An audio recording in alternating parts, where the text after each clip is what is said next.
Welcome to Inside Creative Minds. I'm your host, Trey Goodman. We're here in Central Phoenix on the grounds of the Alwyn House, one of the oldest art venues in town. On today's show, we'll meet Nate Anderson of Ear Candy and Dave Andrus, lighting director on some of the most famous shows in television. Let's check it out. So Nate Anderson, welcome to Inside Creative Minds here at the Sky Cafe. And for the viewers that don't know about your organization, you've started something called Ear Candy. Yes, it's delicious. What is Ear Candy about, and what do you consider yourself? Okay, Ear Candy, we are a local 501c3 nonprofit, which just basically means we're legit. Right.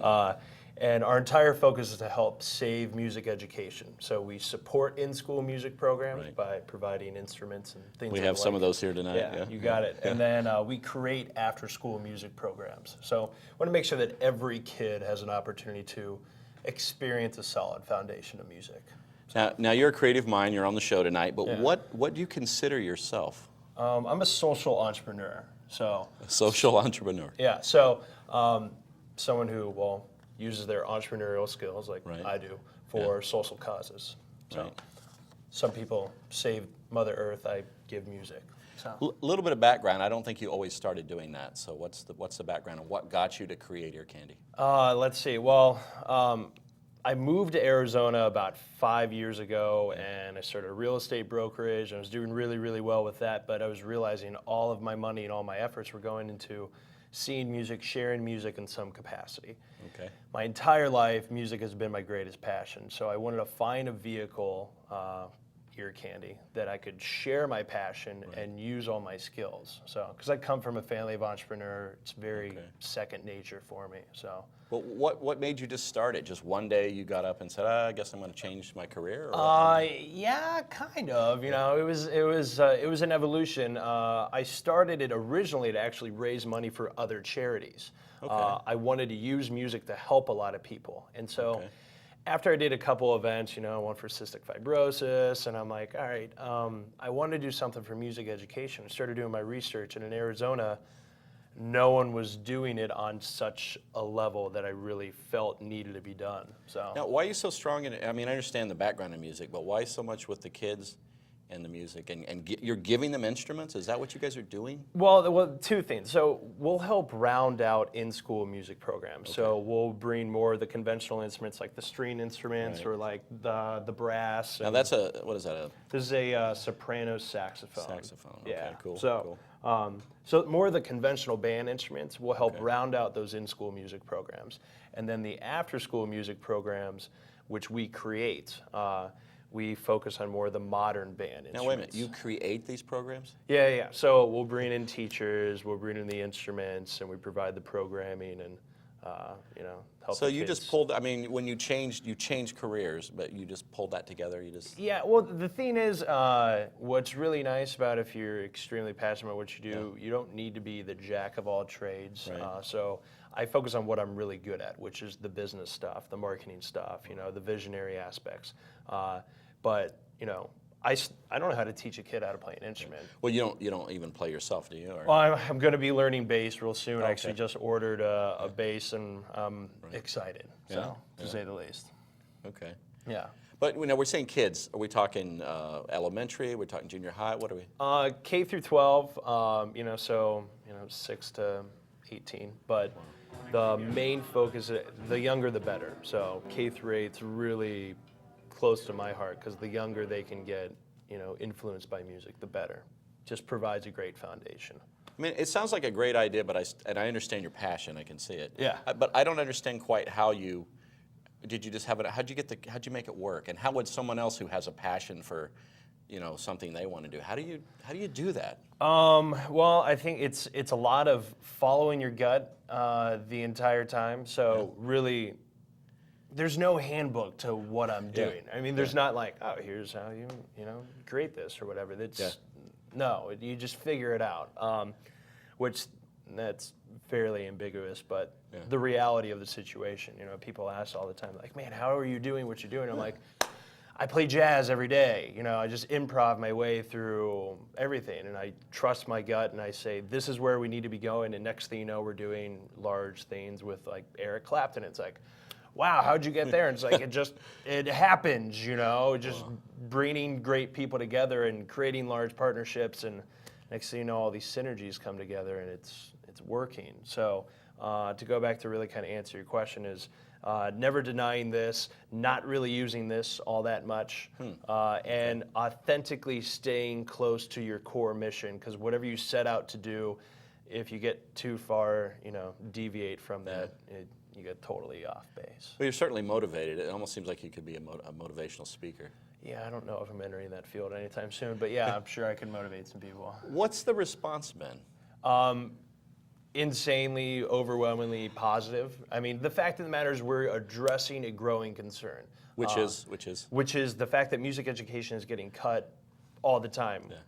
In Arizona, we're 49th out of 50th in the United States for state funding for education programs. They're getting cut consistently.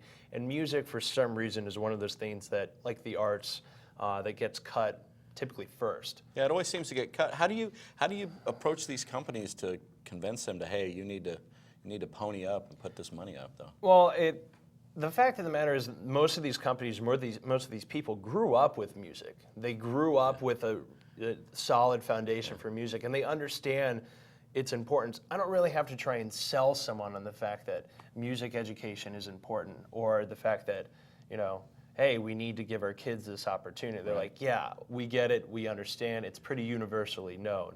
So you got to feel good about that. Basically, you're not really selling anything to them, right? I mean, they're already on board, pretty much, right? There's no sales involved in this situation. It's just literally bringing to light the completely obvious, void between what's reality and what we need. So that's it, Well, I mean, what's your goal? Is it that simple? Just you find a need and meet it on the local level? Is there a bigger plan? What's in your head? Yeah, what we're creating is basically a package that's going to be, here's your solution, here's how to do everything to start your own ear candy music program. Okay. What I mean by that is that we'll be able to be launching ear candy music programs powered by different communities all over the nation. So if someone in Omaha, Nebraska is like, I want to start an ear candy music program, we'll teach them how to do fundraising, how to do an instrument drive, how to get the teachers on board, how to... There's a lot involved. Oh, yeah, I don't know. And what's great is they're just working with a lot of different partners to accomplish that, from Fender to Hal Leonard, who does, instructional books for kids, to different nonprofits of how to actually bring this programming into a legitimate This package. is an everyday job. This is 7 day a week, is it not? It's 16 hours a day, so... Yeah. But you seem to really enjoy it. I don't work anymore, so it's nice. And I don't have a job, per se. Now, what's this documentary that I heard that you were involved in as well? What's that all about? Yeah, we just I got approached to be a part of a documentary. It was Unleashing Creativity, and Steve Nash was in it, and Carlos Santana was in it, and a whole bunch of other enlightened souls. So it was a fun opportunity. So you seem to mix creativity and business really well. I mean, you seem to what's the word, monetize the creativity, you know what I mean? You're really bridging that. Yeah, I'm perpetually thinking of how to use this and how to use, my business skills to apply it to, well, most people think of charities like, all right, they're great, but they get the scraps after everything else. Is like, no, we need to be first, and here's why, and be able to explain it from a business standpoint and how that makes sense. So I bring that to the table with ear candy and what I do, as opposed to most nonprofits are a little more standoffish. Well, how can just regular folks, local folks, get really involved and get behind what you're doing? Well, there's a couple of different ways. I mean, they can volunteer, whether it's for any of our number of events, which we have all sorts of fun music-based events, and even if you're not a musician, or if you are a musician, you can donate your services and help, be a part of one of these programs. Become one of the teachers or something? You got it. Okay. And then obviously financially, I mean, we are a 501c3 nonprofit, and there's my sales pitch. Yeah. We need money to run a company, so. Now, so you take new equipment or used equipment, or, you take anything? How does that work? Well, we get a whole variety of instruments. So we're constantly collecting instruments throughout the year at all of our events and a couple handful of different partner locations. And then once a year we do a wide, a valley-wide instrument drive. in which we're collecting, I mean, literally everything. So, How many instruments do you guys collect in like 8 years' time? we had a couple hundred in the last year, and that's, we're still a fairly young organization. So, What's your goal? I mean, realistically, I would love to see more than 1,000 instruments come in the next year and actually be able to place all those and impact at least 10,000 kids here in Arizona. So I mean, how does that feel when you know you're delivering whatever 10 instruments to some school or 15 or whatever the number is? I mean, is that the payoff? I'm perpetually overflowing, you might say. Yeah. It feels pretty radical. I mean, to know that this is the source of why they're smiling and why, no, that's going to be their outlet, or how they're going to be the next Jimi Hendrix, or just going to be an enlightened part of our community and, do something great. You definitely believe music is vital to the educational process. It's our universal language. I mean, beyond anything else besides, any other thing out there, I don't care what area of the world you're in, this is the only language that you're going to be able to relate to. And the fact that we aren't teaching that, I mean, people say there's a focus on, we need to learn a second language. This should be our second language, That's a good point. because everyone can get it. So. Well, what advice do you have for anyone that really is going to watch this and go, wow, that guy has so much passion. I really want to take a hold of my passion. Yeah, no, I think it's a matter of really tapping into. I mean, I have found this vehicle which allows me to give all of my gifts in the easiest fashion. Like, I know what I'm good at, and so I stick with that. Yeah. And I found a way to be able to share those gifts in such a light that so many people can benefit from that. I feel so many people, I see them out there, they have the will to do something, but they'll throw themselves under the bus before they even start running with it. It's like, find a way to share what you're good at, share it with everyone, and something's gonna happen. I mean, I just started talking about this, and there's so many people like, Nate's got an idea and no clue what the hell it means, but I know he's going to do something with it. That's what it's evolved from to, well, now here's a clear path and we figured it out, and it's been perpetually tweaked to where we are now. Well, Nate, thanks so much for being on the show. We're out of time, but we will catch up with you down the road to see what Ear Candy's up to next. Right on. Appreciate it, man. All right, cool. Wow, Nate's program is pretty sweet. We'll be back right after this. Ooh, candy. Where are you going to show up this weekend? ShowUp.com is your valley-wide connection to theater, music, dance, art, and a whole lot more. The ShowUp.com calendar and discount ticket marketplace has something for everyone. Enjoy a fun activity with family, have a quiet, romantic date, or some exhilarating action with friends. It's fast, it's free, and it's all online at ShowUp.com. So where are you going to show up this weekend? ShowUp.com. It's all you gotta do. Supporting locally owned businesses is better for the economy, builds unique communities, and preserves the environment. Find out more at localfirstaz.com. Think local, buy local, be local. Welcome back to the show. Hey, where's the light? See, lighting does make a big difference in TV and film. And let's go meet lighting director Dave Andrus. Well, Dave Andrus, welcome to Inside Creative Minds here at Sky Cafe. And this is a real treat because we pulled you out of the shadows. You are a lighting director, 35 years in the business, a lot of it in Los Angeles. Well, thank you. Hollywood, the big time.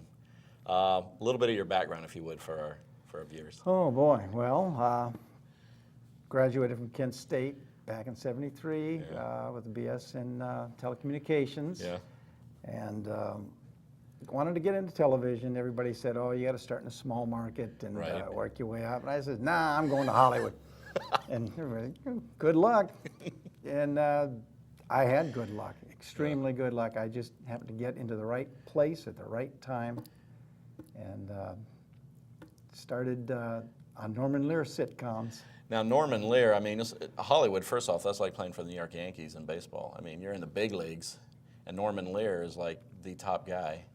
And lighting, how did you get specialized into lighting? That's extremely specialized, and you've been doing it for 30-some years. Yeah, well, what happened was you know, at first when I applied to all the studios there, of course, well, yeah, if anything happens, if anything comes up, we'll call you. Well, when I applied at Metro Media Studios, just shortly thereafter, Norman Lear moved all his sitcoms from the CBS production center to Metro Media. Oh, wow. And all of a sudden, they started calling tons of people. Just luck, right place at the right time. Now, when we say Norman Lear, what are some of the shows, in case people weren't around back in the 70s? Yeah, it was a long time ago. Or they don't watch TV Land. What are Yeah. some of the shows we're talking about? All in the Family, Maude, The Jeffersons, Good Times, One Day at a Time.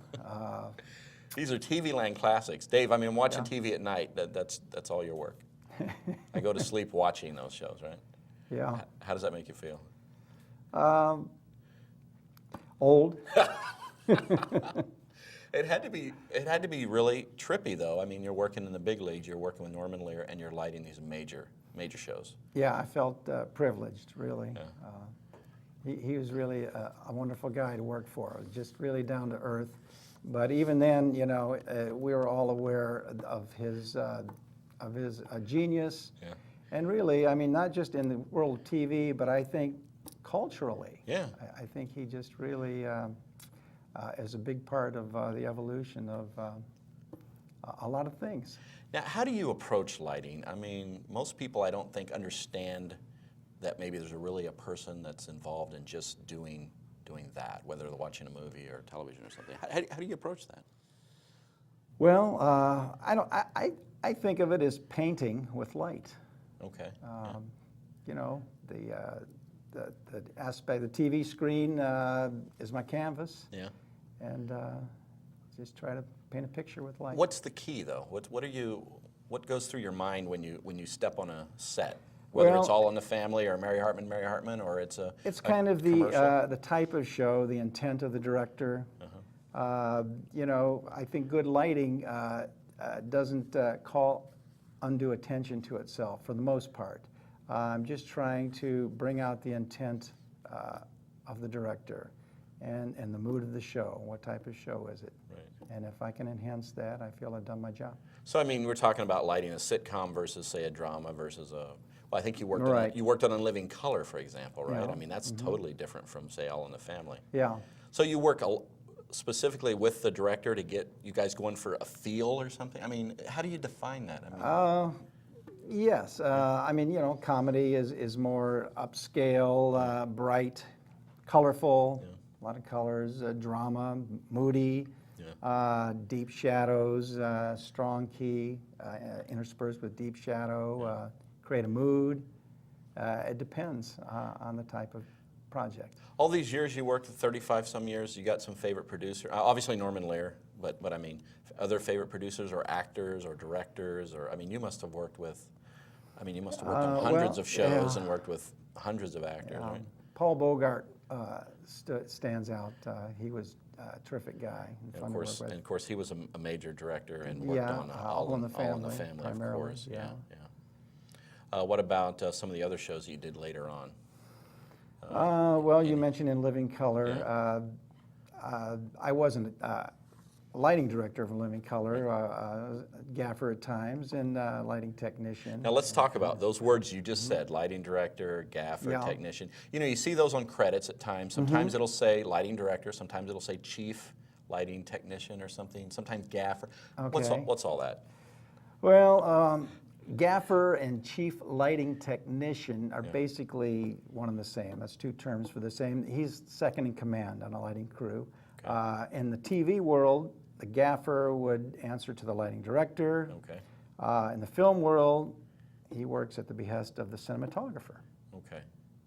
So you've done both. I mean, you've. Mostly TV, a couple of films, but my background is TV, and film is just too much work. Too much go work. away, and Yeah. you're gone for weeks at a time, and 20 hours a day, and just I was spoiled, started in TV. But you and guys was did production almost every day, did you not? Back then? yes. Yeah. I mean, so give us an example what a week was like. How did it? Well, at Metro Media Studios, when we were cranking out all these sitcoms, it was a 24-hour-a-day operation. the because studio's open 24 hours a day. yeah, you'd have a crew coming in, let's say one show ends, and the very next day, there's another set on that show and rehearsal is going on. There's an overnight crew that'll come in, tear out the set, and then give you an empty stage for the lighting crew to come in, the overnight crew to hang and rig the show based on blueprints drawn up by the lighting director. Then the set goes in, and by the time 9 a.m. rolls around, the set's up, and lighting director is in there lighting, and get out of the way and let actors come in and rehearse. Then they get out of the way, and we continue It lighting. sounds almost like a factory almost. Yeah, it kind of was. And you're just turning out show after show after show. Yeah. Wow, but you obviously enjoyed it. I mean, you did that a number of years. Yeah. And then you yeah. finally just decided you had enough of Los Angeles, or what? Well, yeah, it was just really, it was just, I don't know, starting to raise a family and just wanted to change. And, Now here in Phoenix, you still do a lot of lighting work. I mean, it's Yes. not like you're retired. I mean, Yeah. have you seen the business change any? I mean, this whole digital world now. You've got HD, and you've got Yeah, you know. it's, I think things started to change. I don't know. One factor was when there was all the writers' strikes and all the strikes, and all of a sudden, what are we going to do for programming? Oh, let's so reality programming. That's when things like Survivor and Big Brother started, and then directors and producers and the money men realized, hey, this is a lot cheaper to. People are watching this stuff, and it doesn't cost as much to put it together. And mostly the light is just the sun, right? Yeah, and so a lot of it just became, just go with whatever. It's reality programming, so we don't need, to bring in as lighting directors so much. And then, because budget became a main, and then cameras got better and better and better, and it's pretty tough to mess up lighting now. And I think all these things kind of conspire to limit the importance of the lighting. So you don't think lighting's as important now as it was? Not so much. I mean, there's still some shows, like the American Idols and that, where, And you certainly worked on major productions like that through your time, right? You did big shows like that? Yeah, we did some really interesting specials, the Smith-Hemian specials, where they'd bring in a major LD from, either the Klages Group or John Rook from England, and like the Brezhnikov special, Bette Midler special, Neil Diamond special, those kind of things. They were a lot of fun. What's the most common mistake you see when maybe you're watching a show or you maybe happen to be on a set and you see that are made lighting-wise? What do you think are the most common mistakes, or what are there do's and don'ts in lighting? I mean, there's certain things. No, I don't think. I mean, there's a lot of ways to get what you're after. And I think just overlighting sometimes. I like to keep it clean and simple. Multiple shadows bug me. Things like that. So when you're watching the shows, are you able to pull yourself away, or are you just? I mean, you spent all your life lighting. Are you looking at the lighting? Sometimes I am. Yeah, but sometimes the show maybe you can take out of it. What was your favorite show to work on? Oh boy, there's so many. Yeah. All the Norman Lear stuff was great, and Living Color was so much fun, and with people like Jamie Foxx and Jim Carrey on the set, and the Wayans brothers, and did a lot of lighting for Dodger baseball. I'm a big sports fan. That was always fun. So you traveled with him then? Traveled with the Dodgers for about 10 years, and now that's a different style though, because you're just pretty much lighting like that's one person or it's a situation. And and some specials and a lot of spring training stuff, and they put some specials together, and clubhouse stuff. It's not tough stuff. It's just fun because. Well, you were a baseball fan. Yeah. Do you feel lighting's being taught? I mean, is it being passed on or in schools? Yes, it is. Yeah. So do you still feel like it's going to be a actual specialized position? I certainly hope so. Yeah. I certainly hope so. Any advice you have for somebody coming up in the business? What they really need to focus on? For the lighting? Just learn to train your eye. Really try to see as the camera sees. And how do you do that? Experience more than anything else, really. Yeah. What you see what goes on the monitor, because it's kind of different than what you're just seeing in the real world. Right. Yeah. Anything else you want to light? Oh my. No, I really don't have an answer for that. Wow. Well, Dave, I appreciate you coming on the show. And Thank you. Thanks for shedding some light on the business Oh. of lighting. I had to get that in, Dave. My pleasure. Thank you.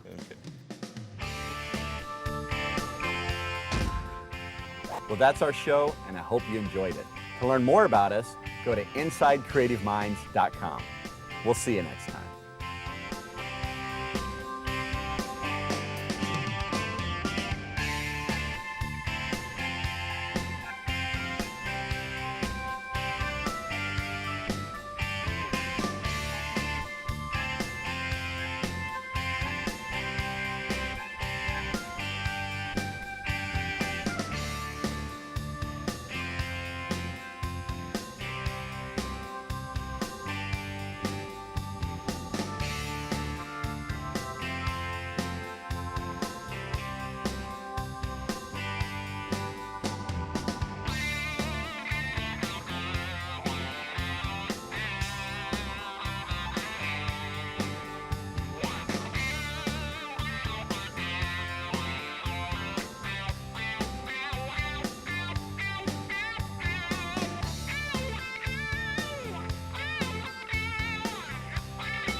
Wish I could grow a beard like that. I'll give it to you I after keep this. trying, but it's just too thin. I'll give it to you after the show. Okay, it's a deal. Well, Dave Andrus, welcome to Inside Creative Minds, and this is a real treat to have you on the show. Not so much. Not so much. The hell was that?